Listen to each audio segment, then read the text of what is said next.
Hello, नमस्कार सभी को। मैं आप आज कुछ सकारात्मक सोच के बारे में बताना चाह रहा हूँ। देखिए, हमारे सामने परिस्थितियाँ दो प्रकार की होती हैं। एक हमारे सामने हमारे अनुकूल परिस्थिति होती है और दूसरी हमारी एक प्रतिकूल परिस्थिति होती है। दो तरह के समय हो जाते हैं। एक समय हमारे पक्ष में होता है, दूसरा हमारा विपक्ष में होता है। जब परिस्थिति हमारे प्रतिकूल होती है, देखिए, जब अनुकूल परिस्थिति होती है तो हम अपने जीवन को आराम से जीते चले जाते हैं, सारे काम सार्थक होते चले जाते हैं, सब कुछ हमारे पक्ष में होता है। लेकिन जब परिस्थिति हमारे विपरीत होती है तो वो हमारा थोड़ा सा कष्ट का समय होता है, और कष्ट के समय में हमें थोड़ा धैर्य रखना पड़ता है। अगर हम धैर्य रखेंगे उस समय पर तो हमारी बुद्धि और हमारे जो निर्णय होंगे वो हमारे अनुकूल होने लगेंगे। अगर हमने अपनी विषम परिस्थिति में अगर हम अपना धैर्य खो देंगे तो हमारे जो भी बुद्धि हमारा उचित निर्णय नहीं ले पाएगी, डिसीजन नहीं कर पाएगी। और डिसीजन जब नहीं हो पाएगा तो हमारे जो कुछ भी अनुकूल होने वाली बातें होंगी वो सब हमारे प्रतिकूल होने लगेंगे। कहा भी है कि भक्ति भाव भादो नदी हर पल ही गहराए, और सरता सोई सराय जो जेठ मास लहराए। मीन्स हमें विषम परिस्थिति में उस समय को हमें अपने अनुकूल कैसे बनाना है, ये हमारी सोच पर निर्भर करता है। विषम परिस्थिति में अगर हमारी सोच पॉजिटिव होगी तो हो सकता है कि कुछ न कुछ हमारे जीवन में पॉजिटिव भी हो जाए।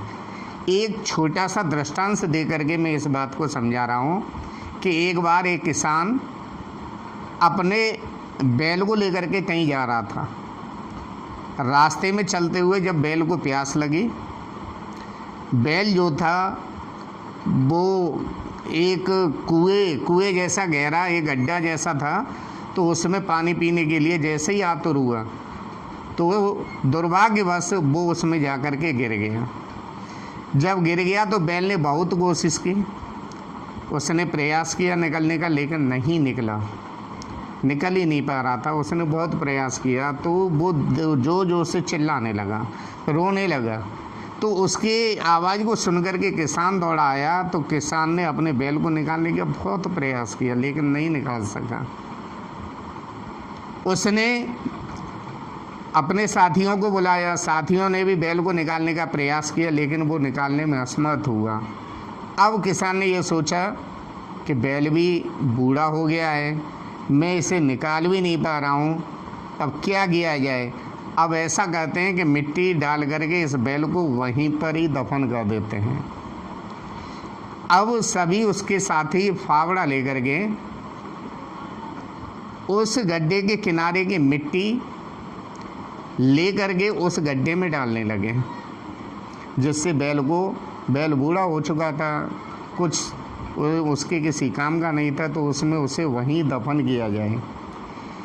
जब मिट्टी धीरे धीरे बैल की पीठ पर गिरने लगी तो बैल को ये समझ में आया कि ये मुझे इसी में दफनाना चाहते हैं। तो ये समझ करके बैल और तेज़ी से रोने लगा। जब रोने लगा तो उसकी बुद्धि और विवेक ने काम करना उस समय बंद कर दिया। लेकिन जब उसने सोचा कि किसी भी तरीक़ा से नहीं बचा जा सकता है, फिर उसने अपने आप को थोड़ा सा धैर्य से काम लिया उसने, और धैर्य से सोचना शुरू किया कि अब मैं क्या करूं, किस तरह से बचा जाऊं। तो धीरे धीरे उसके मन में एक ख्याल आया कि जैसे ही उसकी पीठ पर मिट्टी गिरती तो वो मिट्टी को हिला देता, और जब मिट्टी हिला देता तो मिट्टी उसके पैरों के नीचे गिर जाती। धीरे धीरे मिट्टी नीचे गिरने लगी, और जब नीचे मिट्टी गिरने लगी तो वो जंप करके ऊपर आने लगा। किसान लोग मिट्टी डालने गए। अब उसने रोना चिल्लाना बंद कर दिया, क्योंकि उसने धैर्य रखा। धैर्य से बुद्धि ने सही डिसीजन लिया। बुद्धि ने अपना सही डिसीजन लिया और मिट्टी को वो नीचे गिराने लगा।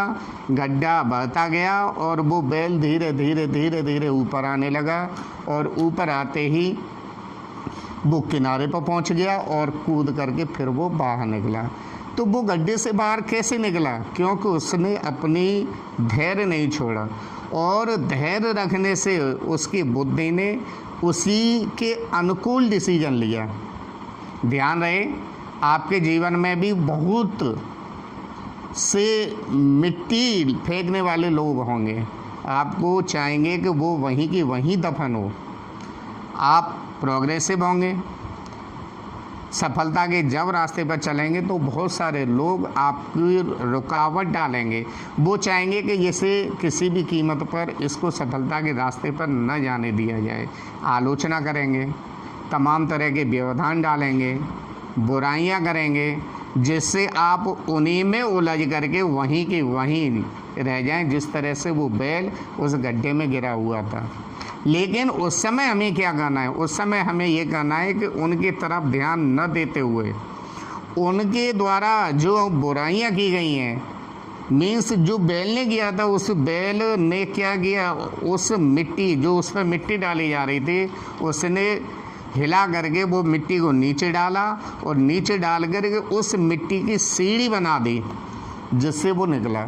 तो हमें दूसरे लोगों की आलोचना में, बुराइयों में हमें रुकना नहीं है। उन बुराइयों को हमें सीढ़ी बनाना है, और सीढ़ी बना करके हम अपने प्रगतिशील रास्ते पर आगे बढ़ना है। हमें ऐसे ही आपको हतोत्साहित होने को कुएं में ही नहीं पड़े रहना है, बल्कि साहस के साथ हर तरह की गंदगी को गिरा देना है, और उससे सीख लेकर के सीढ़ी बना करके अपने कदमों को आगे बढ़ाना है।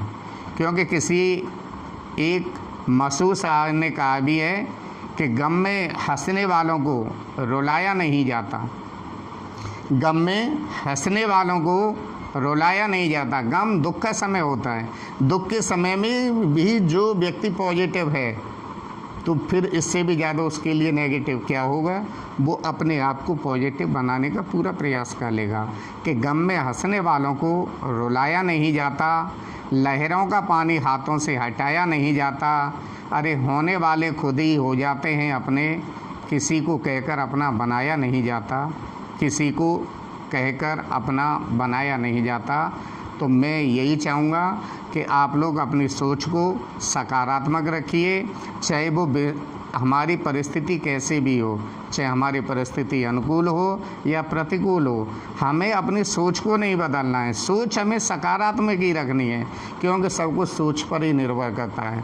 हो सकता है कि विषम परिस्थिति में भी हमारी सकारात्मक सोच के कारण परिस्थिति में कुछ नए नए बदलाव आएँ, जिससे हमारी प्रगतिशील जो रास्ता है उसमें रुकावट न हो, और हम अपने रास्ते पर अग्रसर होते चले जाएं।